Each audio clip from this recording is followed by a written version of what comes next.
Okay, we are continuing with our lecture on animal structure and function. We've gone through tissue types, looking at what makes up the organs within the systems of animal bodies and human bodies.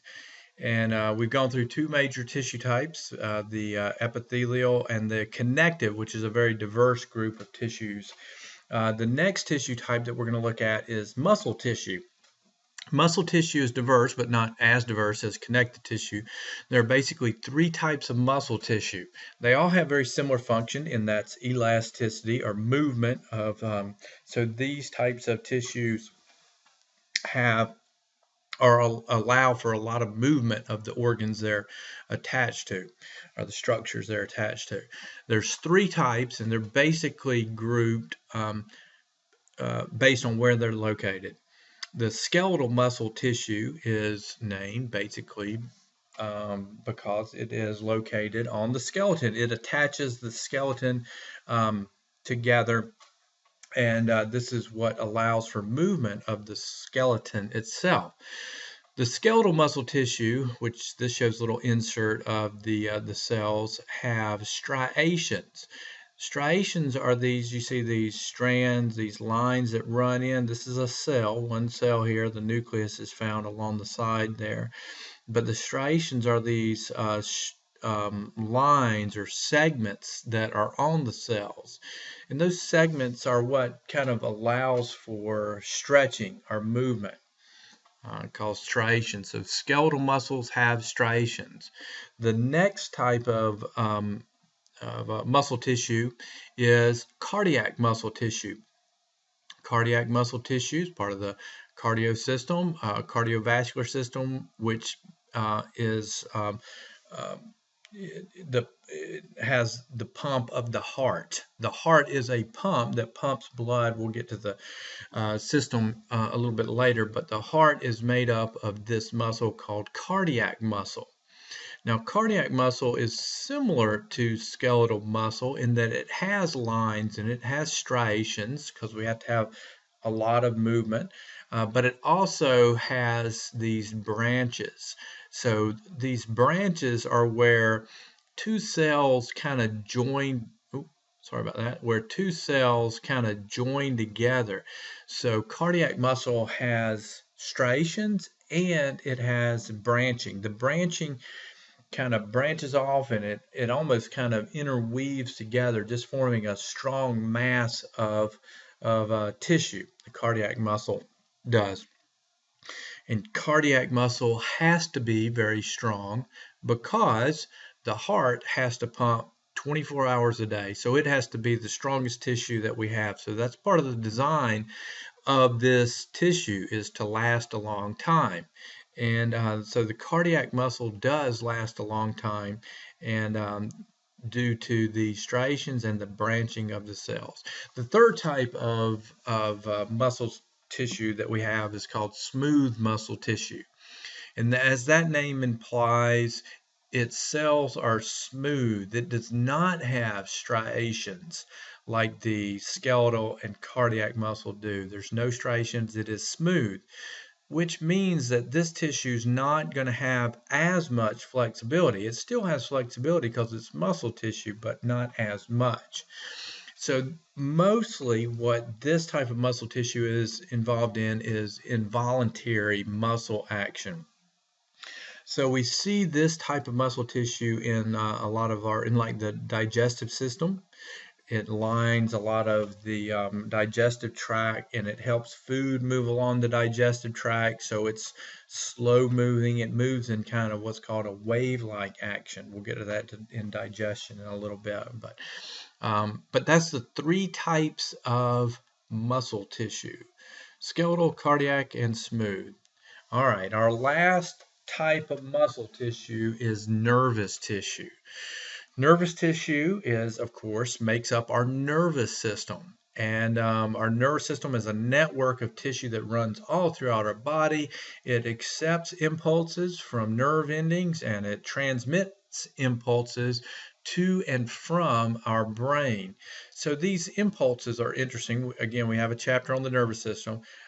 They are signals that are transmitted from cell to cell to cell to cell to the brain, and from the brain to cell to our different receptors.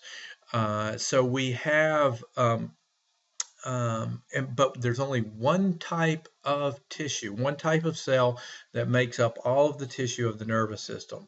And that type of cell is called a neuron. So we give this cell a name. It's called a neuron. It's a cell like any other cell in our body, except for some unique characteristics that it has. So here's a neuron, has a nucleus there, we see, has cell body, has other organelles in it. But it also has these long strands that come off of the cell, and these strands are called extensions. And these extensions are important. They are what connects the cell to cell. So the cells aren't tightly packed like some of our other tissues are. They can be spread out, but they are connected through these extensions. And these extensions are what transmits impulse from one cell to the next, is through these extensions. We'll get into details about that when we get to our chapter on the nervous system. So those are the four major tissue types that we find in our body. And the tissue types are often found, organs in our bodies are made up of multiples of these tissue types. So here's a good example of that. Part of the digestive tract we see here is made up not just of one type of tissue, but it has a layer of epithelial tissue that lines here. We have some connective tissue that's in here, some blood tissue. We have our blood vessels in there. We have 2 layers of muscle tissue in here, some more connective tissues down here, and the epithelial tissue that is on the outside there. So multiple layers of these different types of tissues generally go in to make up our organs, predominantly our complex organs like these. So these are what we'll be looking at in each preceding chapter from here out. Takes on one system that we'll look at. And so this chapter has been an introductory chapter to the tissue organization of the organs. And then from here out, we have one chapter for each major system.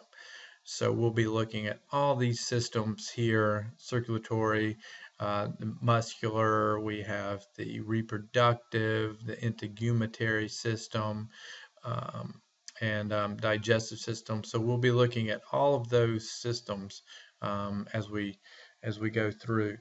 We do mention here, before ending the chapter, your book mentions the skin.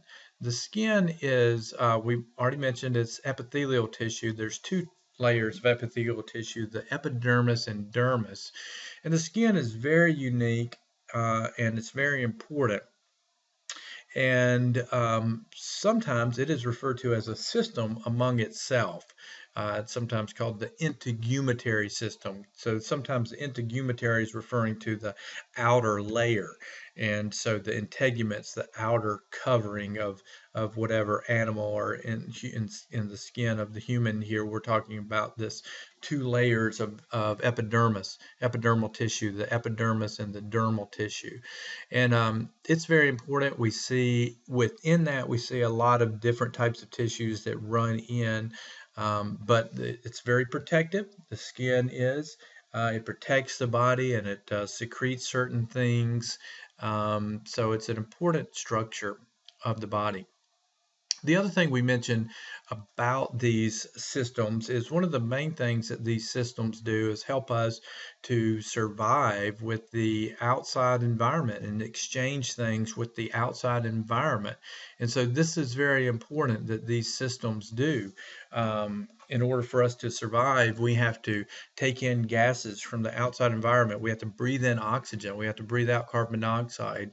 We have to take in nutrients in the food that we eat, eliminate waste, and get rid of nitrogen in our body so it doesn't build up. So we have kidneys for that. So all of our systems are in an attempt to help us maintain a balance within our bodies. This balance biologists refer to as homeostasis. So homeostasis is this internal steady state. We have to regulate this, and we have different mechanisms and systems in place to do that. So here's kind of a schematic of how we regulate things with the outside environment. We have our systems regulating gases and food, and so that goes through that. And then again, with this outside environment, we have to maintain our internal state.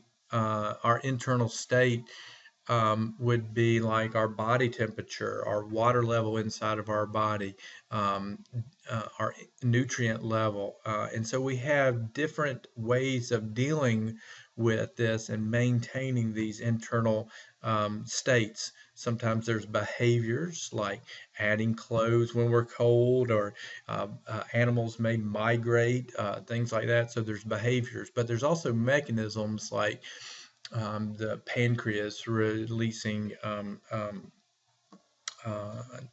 a hormone that decreases our blood sugar when they gets high, and things like that. So we have internal things that our body can do to regulate different parameters to keep that steady state. And all right, well, that's where the chapter ends. This is kind of a review of those four major tissue types and their structure and function there. And then from here out, as I mentioned, each chapter will go into a different system. And so we'll look at all the major systems within animals and humans. Again, from a comparative approach, all the way from very simple invertebrate animals to more complex and up to humans. So we'll look at it kind of comparatively and see how they differ and how they're similar. All right, so that's where we end. And our next lecture, we'll start going into the systems. I think our first system will be the digestive system, and we'll look at that in our next podcast.